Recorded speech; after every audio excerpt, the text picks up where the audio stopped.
नमस्कार दोस्तों, कैसे हो सब लोग। आशा करता हूँ कि सब लोग ठीक ही होंगे। तो ये वीडियो प्रोसेस सर्वर वालों के लिए है। तो बहुत दिनों के बाद प्रोसेस सर्वर वालों से मुलाकात हो रही है। मुलाकात तो पटवारी बैच वालों से भी बहुत दिनों के बाद हुई, लेकिन क्या करें, बीच में थोड़ी सी परिस्थितियाँ ऐसी आई कि वीडियो नहीं बन पाया, PDF जो है नहीं बन पाए, कंटेंट नहीं बन पाया। लेकिन फिर भी चलो, मैं कोशिश करता हूँ कि मैं अपना पूरा समय आप लोगों को दे पाऊँ। बाकी एक चीज़ मैं पहले भी कह रहा था, अब भी कहता हूँ दोस्तों, जो मैं ऐसे करवा रहा हूँ ज़रूरी नहीं कि वही आए, ज़रूरी नहीं पेपर में वही आए। लेकिन इन ऐसे से क्या होगा, आपकी सोचने की क्षमता विकसित मैं इतना कर दूंगा, आपकी सोचने की क्षमता जो है विकसित ज़रूर हो जाएगी। आपको पता लग जाएगा कि जब पेपर में कुछ ऐसे आए तो उसे किस प्रकार से लिखना है। समझ रहे हो मेरी बात? समझ जाएंगे, क्योंकि दिल के करीब हो ना, दिल का कनेक्शन है आप लोगों के साथ, दिल का कनेक्शन। तो ऑनलाइन शिक्षा या ऑनलाइन शिक्षा का दौर, जो हमारा ऐसे का हेडिंग है आज, वो ये है, ऑनलाइन शिक्षा का दौर या ऑनलाइन शिक्षा या डिजिटल शिक्षा भी आप लोग कह सकते हो। तो चलिए, हालांकि PDF तो आपको मिल जाएगा, लेकिन मैं एक बार फिर से बता रहा हूँ। देखो, सबसे पहले भूमिका लिखनी है आपको। मैंने कहा था ना कि किसी फेमस व्यक्ति, किसी प्रसिद्ध व्यक्ति ने पर्टिकुलर विषय के बारे में, पर्टिकुलर टॉपिक के बारे में अपनी क्या राय रखी है, वो आपको लिखनी है। ऑनलाइन शिक्षा के प्रति फिलहाल में मुझे नहीं मिला, कोई राय नहीं लिखी, तो उसकी वक्तव्य से, मतलब वक्तव्य को छोड़कर, किसी प्रसिद्ध व्यक्ति के वक्तव्य को छोड़कर मैंने क्या है, डायरेक्ट भूमिका लिख दी। आपकी मर्जी है, आप पेपर में चाहे भूमिका लिख सकते हो, हेडिंग में भूमिका लिख सकते हो, नहीं तो आप ऐसे भी लिख सकते हैं। क्योंकि जो एग्जामिनर होगा वो अगर समझ जाएगा, मुझे लगता है कि वो तो वैसे समझ ही जाएगा, जब मैं समझ सकता हूँ आप समझ सकते हैं। तो सबसे पहले मैंने यहाँ तक भूमिका लिखी, जैसे कि शिक्षा हमारे जीवन का एक महत्वपूर्ण हिस्सा है। शिक्षा मनुष्य के चौमुखी विकास के लिए आवश्यक है। चौमुखी मतलब 4 दिशाओं से। शिक्षा ही मनुष्य को इस पृथ्वी का सबसे स्मार्ट प्राणी बनाती है। किसी भी देश के समग्र विकास में शिक्षा का योगदान सबसे बड़ा होता है। वैसे तो शिक्षा प्राप्त करने के बहुत से पारंपरिक साधन हैं, परंतु जो है आज के युग में ऑनलाइन और डिजिटल माध्यम शिक्षा सबसे लोकप्रिय साधन बन गया है। तो ऑनलाइन शिक्षा को लोकप्रिय बनाने में कोरोना महामारी का भी बहुत बड़ा योगदान है। आपने देखा होगा ना कि लॉकडाउन से पहले, कोरोना जो है पैंडेमिक, उससे पहले क्या था, ऑनलाइन एजुकेशन कौन पढ़ता था? कुछ नहीं, बड़े कम थे, बड़ा कम था। लेकिन 1-2 साल के अंदर देख लो ऑनलाइन एजुकेशन ने किस तरह से तरक्की कर ली। तो ये थोड़ा सा है ना कि करंट से रिलेटेड करके लिखना है, तो करंट से रिलेटेड करके हमने थोड़ा सा लिखा है।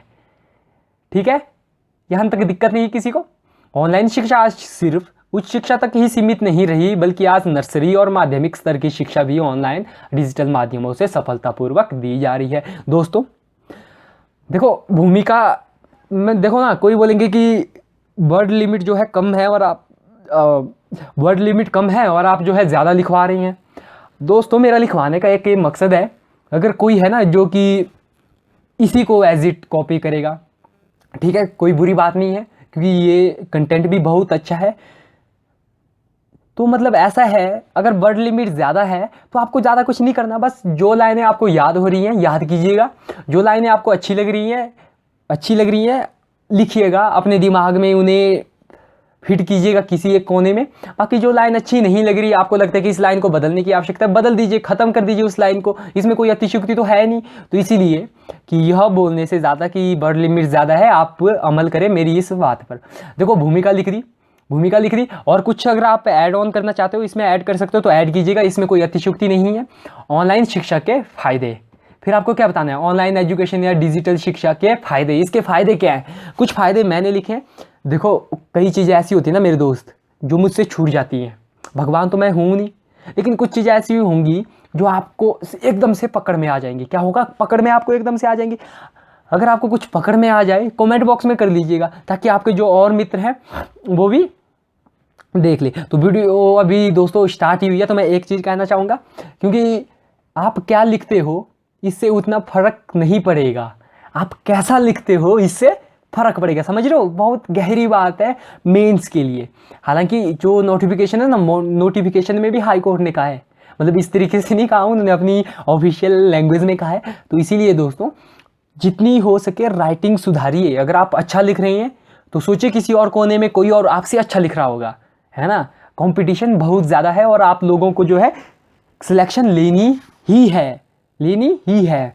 तो क्या करिए, राइटिंग बनाइए, जितना हो सके अच्छा लिखने की कोशिश कीजिए ना, क्योंकि अगर आप एक बार सेट हो जाओगे, नौकरी लग जाओगे, फिर आप अपनी तैयारी किसी और में भी कर सकते हो। अगर कोई हायर एजुकेशन में करना चाहते हो तो कर सकते हो, लेकिन पहले ज़रूरी क्या है कि आप नौकरी लगे, फाइनेंशियली आप जो है मजबूत हों।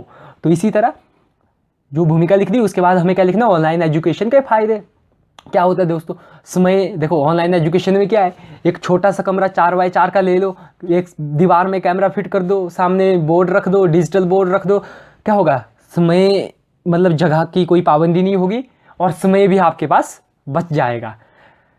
तो ये है पहला कि ऑनलाइन शिक्षा काफ़ी किफ़ायती होती है, क्योंकि इसमें किसी पुस्तक या स्टडी मटेरियल पर खर्च नहीं करना पड़ता।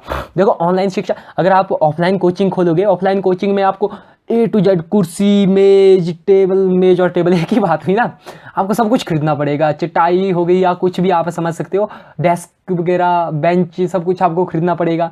पर क्या होगा ऑनलाइन एजुकेशन में, एक कमरे में दीवार में कैमरा फिट कर दो, चाहे ट्राईपोड ले लो, या ट्राईपोड लेने की भी ज़रूरत नहीं पड़ती। क्या करेंगे, खुद ही स्टार्ट कर दो, खुद ही जाओ, 2-3 बंदे मतलब बड़े आराम से कर सकते हैं। क्योंकि ना ऑफलाइन में ऐसा होगा, टीचरों को सैलरी देनी पड़ेगी, सब कुछ करना पड़ेगा, लेकिन इसमें क्या होगा, काफ़ी किफ़ायती होता है, जिसमें स्टडी मटेरियल वगैरह कुछ नहीं लेना पड़ती, किताबें नहीं लेनी पड़ती, कुछ नहीं लेना पड़ता, पैसे बचाती है ना। ऑनलाइन शिक्षा के कारण जो है छात्र नए कौशल सीख सकते हैं। क्या है, वर्ल्ड वाइड है ना, वर्ल्ड वाइड, कोई भी मतलब दूसरे देश से भी, मतलब दूसरे देश का कोई बंदा अगर यूट्यूब पे पढ़ा रहा है ना, तो आप वहाँ से भी पढ़ सकते हो। ये थी थोड़ी सी बात है, समझ गए होंगे। फिर ये क्या लिखा था हमने, ऑनलाइन शिक्षा के फायदे लिख दिए।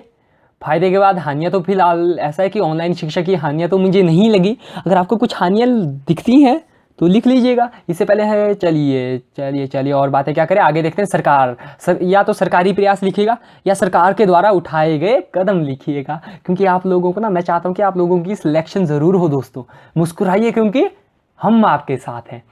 तो सरकार ने क्या प्रयत्न किया है कि वर्ग 9 से, मतलब क्लास 9 से लेकर ग्रेजुएशन तक, स्नातकोत्तर स्तर तक ऑनलाइन पाठ्यक्रम मुहैया कराने के लिए स्वयं कार्यक्रम की शुरुआत की है। ये कार्यक्रम क्या है, अगर फुर्सत मिले तो पढ़ लीजिएगा गूगल में जाकर, स्वयं कार्यक्रम, इसमें कोई अतिशयोक्ति नहीं होगी है।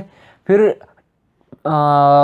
24x7 आधार पर, 24/7 आधार पर देश में सभी शैक्षिक चैनल प्रदान करने की स्वयं प्रभा नामक पहल की शुरुआत की। एक तो है स्वयं कार्यक्रम, दूसरा है हमारा स्वयं प्रभा। अगर आप टीवी देखते होंगे, फिलहाल आजकल तो मुझे नहीं पता वो चैनल रहे या नहीं रहे, क्योंकि मुझे घर से निकले काफ़ी टाइम हो गया। बाकी ऐसा ना, जैसे कि जो चैनल आते थे कुछ आगे अलग अलग नाम करके, हर रीजनल लैंग्वेज में एजुकेशन प्रोवाइड करवाई जाती थी, तो वो कौन सा कार्यक्रम के अंडर होता था, हमारा स्वयं प्रभा कार्यक्रम।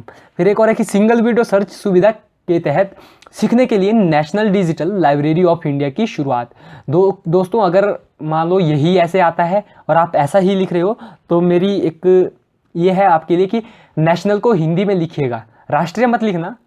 चाहे इंग्लिश के वर्ड हिंदी में लिखना, जैसे नेशनल, मतलब यहाँ पर मुझे लिखने में थोड़ी दिक्कत होती है ना, माउस से कैसे लिखेंगे, अरे यार, मतलब समझ गए, आप समझदार हो ना जी। तो नेशनल डिजिटल लाइब्रेरी, मतलब 9 को एक ही मात्रा लगाइएगा, लिखेगा, 9 लिखेगा, ल लिखेगा, नेशनल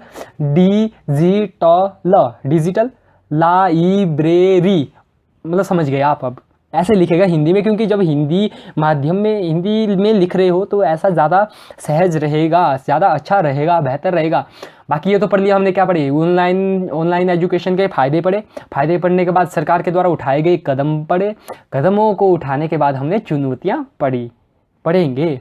चुनौतियाँ जैसे देखो दोस्तों, क्या चुनौतियाँ, मतलब मैक्सिमम हो सके ना अपने इर्द गिर्द जो आपको लग रहा है कि ये चुनौतियां हैं, एक बार लिख दीजिएगा।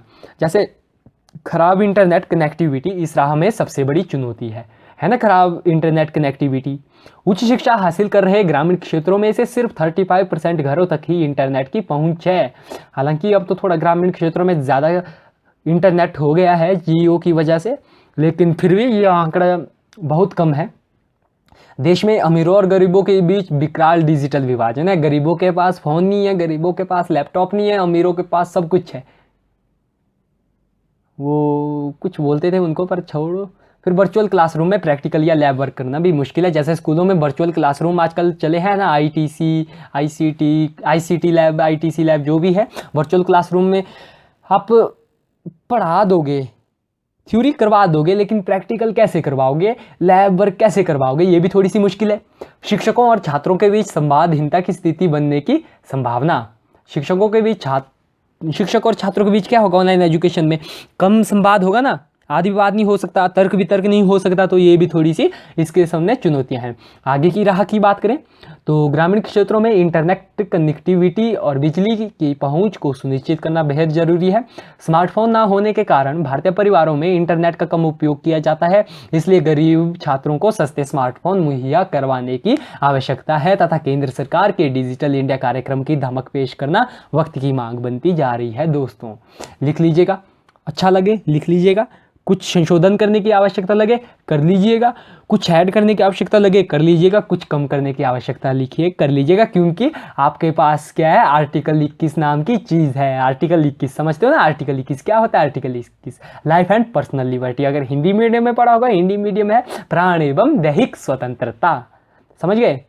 बाकी निष्कर्ष कैसे लिखेंगे, अगर ऑनलाइन शिक्षा के लिए हर जरूरी कदम उठाया गया तो विकल्प के रूप में शुरू किया गया यह माध्यम भविष्य में एक सशक्त माध्यम बन जाएगा जो शिक्षा के क्षेत्र में क्रांति लाने वाला साबित होगा। दोस्तों ये हो गया हमारा खत्म, देखो खत्म हो गया।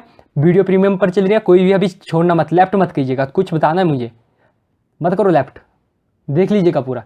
देखो जो भूमिका है, भूमिका के बाद मैंने हर ऐसे में जितने भी करवाए हैं मैंने करवाया कि ऑनलाइन शिक्षा के फायदे। ऑनलाइन शिक्षा के फायदे में दोस्तों ना, जितने भी मैंने आज से पहले ऐसे करवाए हैं उसमें मैंने आपको सिर्फ हेडिंग ही बताई है, मतलब एक मैंने दिशा दी है, आपको मंजिल दिखाई है, रास्ता आपको खुद बनाना है। क्या दिखाई है मैंने, मंजिल और रास्ता आपको खुद दिखाना है। जैसे आपको ऐसे ना पॉइंट करके मत लिखना, वहाँ पे है ना पेपर में पॉइंट करके मत लिखना, ऐसे लिखना ऑनलाइन शिक्षा के फायदे, समय और जगह की कोई पाबंदी नहीं होती, समय बचाती है। आपको क्या करना है, लिख लिया ऑनलाइन शिक्षा के फायदे, नंबर 1 डाल दीजिए, कोई टेंशन नहीं है। फिर ये समय और मतलब समय बचाती है, इसको डिफाइन करके लिख दीजिए, इलेबोरेट करके लिखेगा, विस्तारित करके लिखेगा, थोड़ा विस्तारित करके मतलब 3-4 लाइनें बना लीजिएगा या 2-3 लाइनें बना लीजिए, 1-2 लाइनें बना लीजिए, पर ऐसा मत लिखना कि समय और जगह की कोई पाबंदी नहीं होती, समय बचाती है।